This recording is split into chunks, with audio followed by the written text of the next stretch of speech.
So, ladies and gentlemen, welcome back to another Madden 18 video. Today, we got to take a look at an out-of-position card that was dropped today.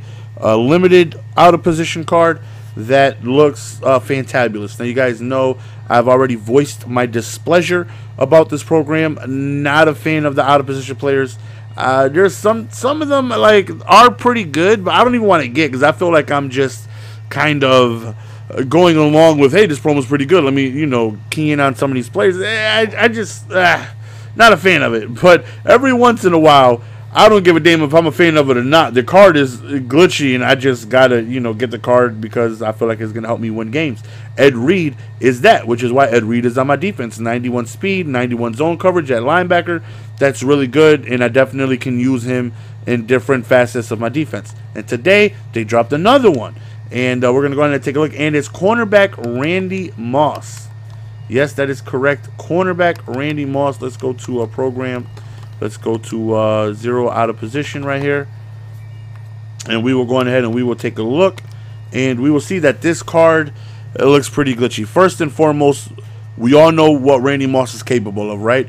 We all know he has pretty good height at 6'4", so that adds value of him being able to go on ahead and play the passing lanes vertically because he's pretty tall. And we all know his jumping is going to be insane. We all know he's going to have pretty good speed, and we can all count on him having high catching, and that card delivers that. 94 speed at corner at this point in time is pretty much a no-brainer. If you have the coins to get it, then you get somebody with 94 speed because you don't have to worry about getting beat over the top. 94 speed, especially if you baseline and press and show blitz as much as I do.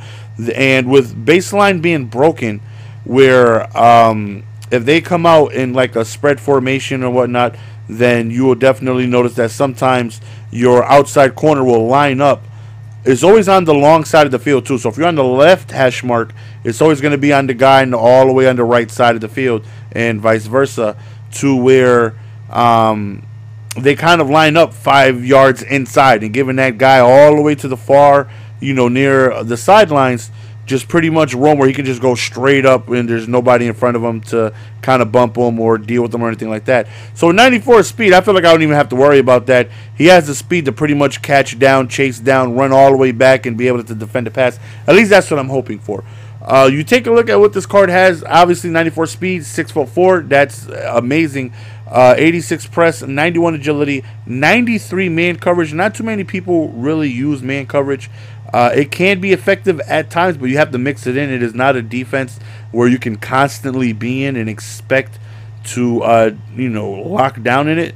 You can mix it up here and there. Like when people just sneak in some man coverages against me and I'm not expecting it, it definitely catches me off guard. But if I know it's coming over and over and over again, then we're going to throw some drags, we're going to throw some C routes, we're going to throw some man beaters and whatnot out there. So the man coverage is nice, but you don't really see too much man coverage out there.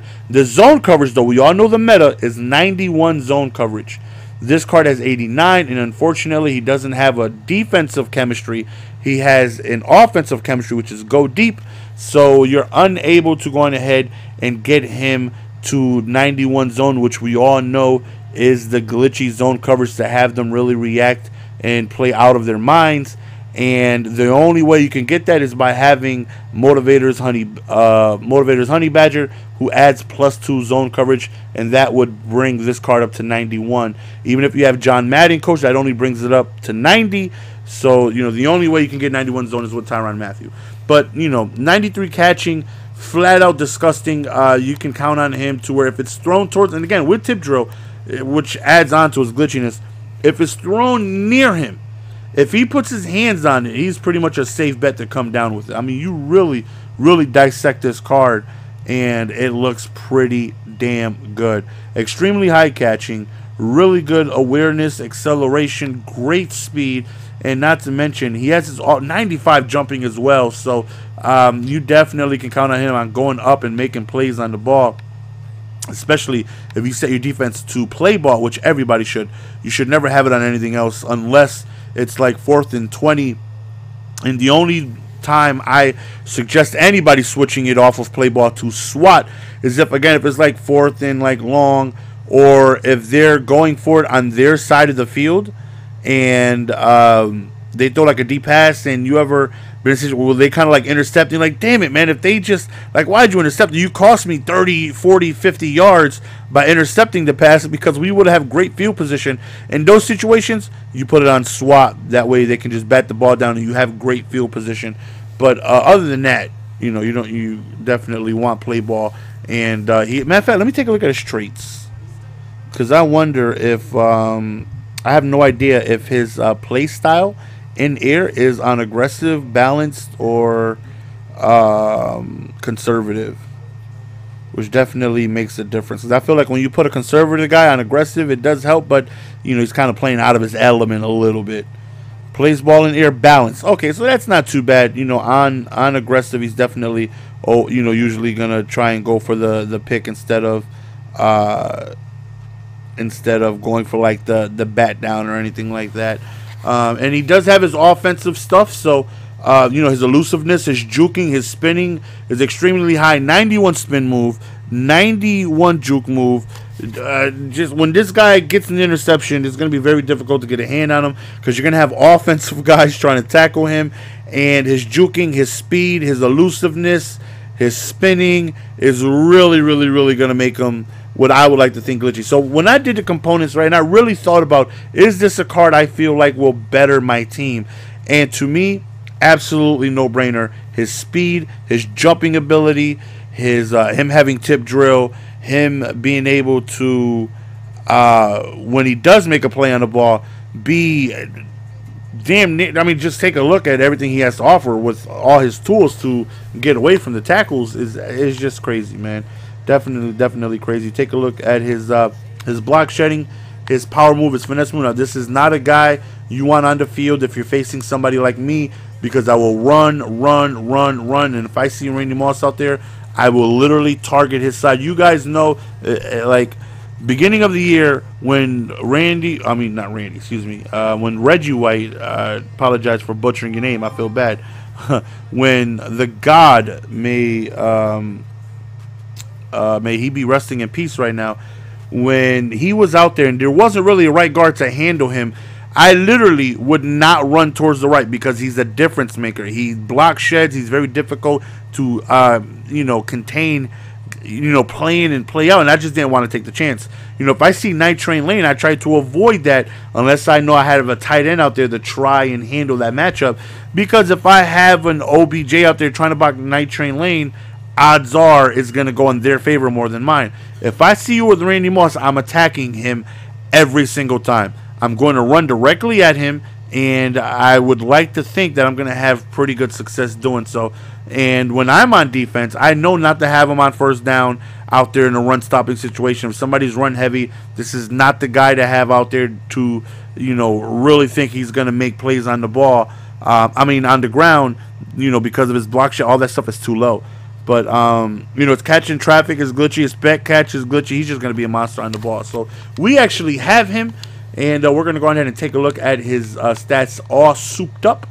Now, we also purchased Motivator Honey Badger just so we can get him to 91 zone. So whenever he is out on the field, if he's in the deep blue and they run a C route, they run a comeback route, he has the potential to jump it, because that 91 zone, as we all know, is the glitch. So Honey Badger is going to add +2 zone to each and every single player on the team. And when the game starts, I will be manually removing him for Sean Taylor. So Sean Taylor is my starter, but just to give Randy Moss that glitchy zone, we have him. Now, we take a look at what Randy Moss stats are with John Madden Coach Tier 1 and with Tyrann Mathieu Motivator. You see, he now has 92 zone. His catching, because of John Madden and because of the Motivator, what's his name? It's on the tip of my tongue. It's on the tip of my tongue. This guy here. Because of Motivator Michael Thomas, he now has +3 catching. Not like it really helped, right? Because 93 means he should catch everything anyways. But now it's at 96, which is pretty damn high. And again, because of Madden Coach, 95 speed. Now, the reason why I have him in the slot, and by the way, the guy I got rid of was Rondé Barber. Because I have him in the slot, and now because of the +2 zone, you see Night Train is now 97, Darius Slay is now at 95, 96, excuse me. He has the same speed as Slate, both at 95. So whenever I'm in my 3-4 and I know they're going to pass, I'm probably going to sub in Slay on one side and Moss on the other side, just to have that over-the-top speed. Just to know that I have 95 speed out there, and know that, you know, I do not have to worry about getting extremely burnt downfield, because they're really, really, really, really fast. And, you know, depending on how glitchy Moss is, he might take over the number 2 cornerback spot instead of Slay. We'll see how it goes. We will see. But this card was out today. I did open packs on my second account. Unfortunately, I did not pull him, but I just purchased him and Motivator Honey Badger on my farm account. Just, you know, traded them over here, and that's how they are here. So, you know, gameplay of this card should be as soon as tomorrow. Hopefully you guys are looking forward to it. Again, this Randy Moss looks pretty damn good, and I'm definitely looking forward to seeing how he does. Again, not a fan of the out of position players. I would have loved if they just somehow dropped the ghost past of Brandon Browner and the stats look like this. I would have been more excited because it's an actual cornerback.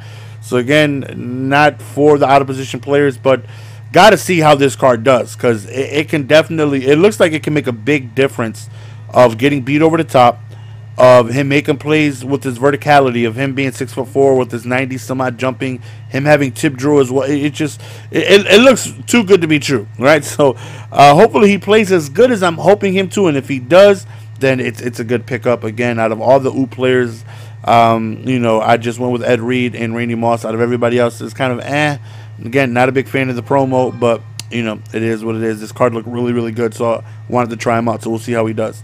Let me know your thoughts and opinions on the Moss that dropped today. It's your boy Jess. We're gonna go out ahead and be dropping. What am I talking about? We're gonna be signing out. Appreciate you guys. Hopefully you guys enjoy the remainder of your day. And people have asked me on Twitter, yo, Jess, when are you streaming your weekend league games for the budget squad? That will be tomorrow. So be on the lookout for that tomorrow. Peace.